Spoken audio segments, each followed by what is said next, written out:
बिस्मिल्लाहिर्रहमानिर्रहीम अस्सलामुअलैकुम everyone, hope you all are doing great. So आज का जो टॉपिक है वो है हार्डी वेनबर्ग थ्योरम। सबसे पहले अगर हम बात करें ये थ्योरम किसने दिया था, proposed by Hardy and Weinberg. Hardy जो कि मैथ से रिलेटेड और वेनबर्ग फिज़िक्स से रिलेटेड वर्क जिन्होंने किया।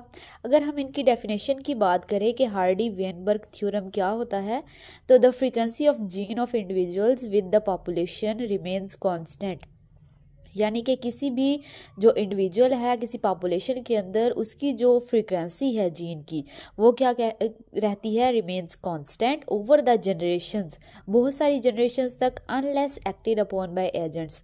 वो तब तक जो है वो हमारे पास कांस्टेंट रहती है फ्रीक्वेंसी किसी भी जीन की एक इंडिविजुअल के अंदर, जब तक उसके ऊपर कोई एजेंट्स अमल ना करें, एक्ट ना करें।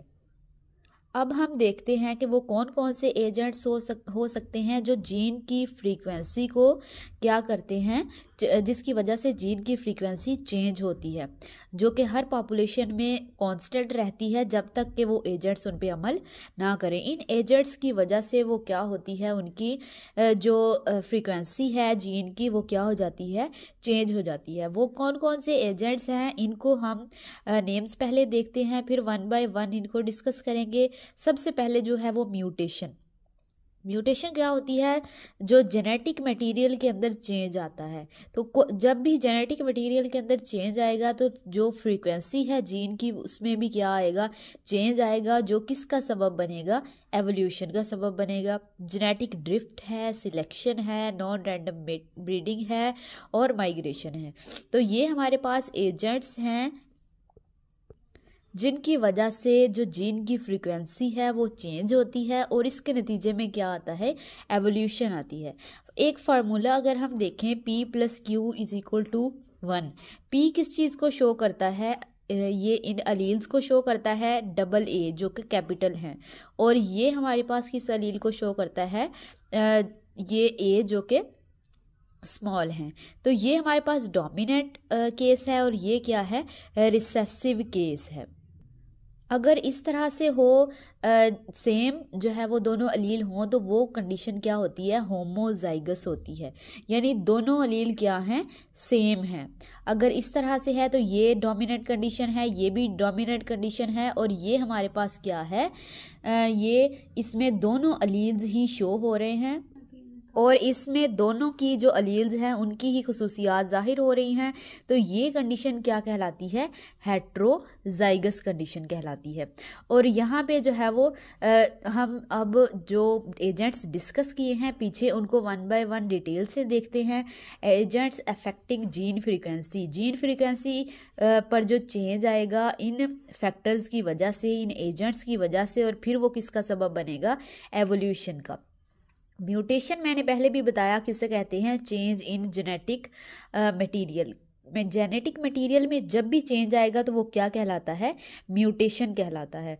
It is ultimate source of all changes, इसकी वजह से म्यूटेशन होने से तमाम किस्म के चेंजेस आते हैं। Single mutation does not change allele frequency much.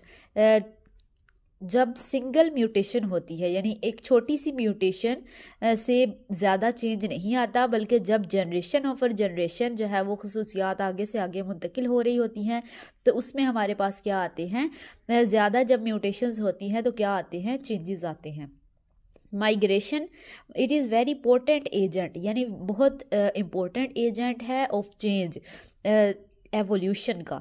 Emigration and immigration of members of population cause disturbance in gene pool. यहाँ पे क्या होता है, या तो पॉपुलेशन से निकलना और या पॉपुलेशन में एंटर होना। तो यहाँ पे हमारे पास जब कुछ मेंबर्स जो है वो पॉपुलेशन से निकल रहे होते हैं और कुछ दोबारा जो है वो वहाँ पे आ रहे होते हैं, तो इस तरह से जो माइग्रेशन का साइकिल है तो वो हमारे पास क्या करता है, जीन पूल के अंदर डिस्टर्बेंस काज करता है।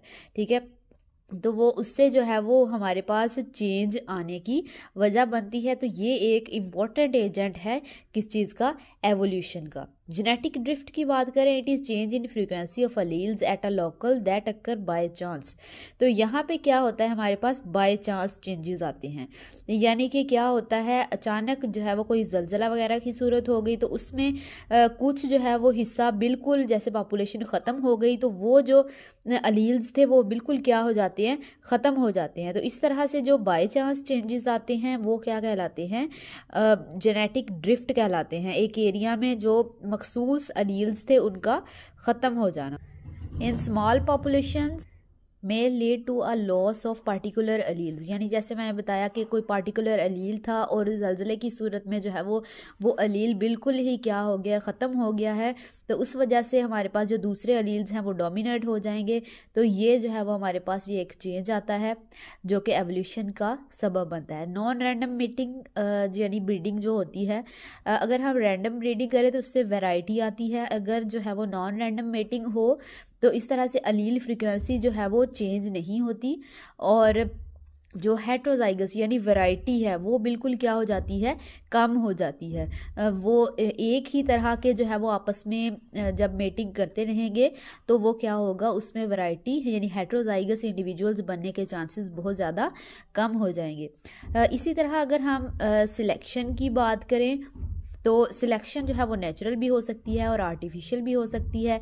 ये आप लोग बुक से रीड आउट कर सकते हैं। जैसे हमारे पास नेचुरल जो है वो जो सिलेक्शन होती है वो नेचर की तरफ से जो कुछ चीज़ें होती हैं जो नेचर सिलेक्ट करती है और उनको जो है वो जीन्स में यानी इनहेरिटेंस में शामिल कर दिया जाता है जो इन्वायरमेंट के लिहाज से सूटेबल होती हैं। और कुछ जो है वो हमारे पास होती हैं आर्टिफिशियल, जो इंसान जो है वो ख़ुद अपनी मर्ज़ी से उस इंडिविजुअल के अंदर या उस एनिमल में जो हम खसूसियात चाहते हैं वो उसमें ऐड कर सकते हैं। ठीक है, तो ये हमारे पास सिलेक्शन हो गई। तो ये हमारे पास जो है वो सारा सिनेरियो है जिसे हम हार्डी वेनबर्ग थ्योरम में डिस्कस करते हैं। ठीक है, और होप सो आप लोगों को क्लियर हो गया होगा। जो भी क्वेश्चन हो आप कमेंट सेक्शन में पूछ सकते हैं। अल्लाह हाफिज़।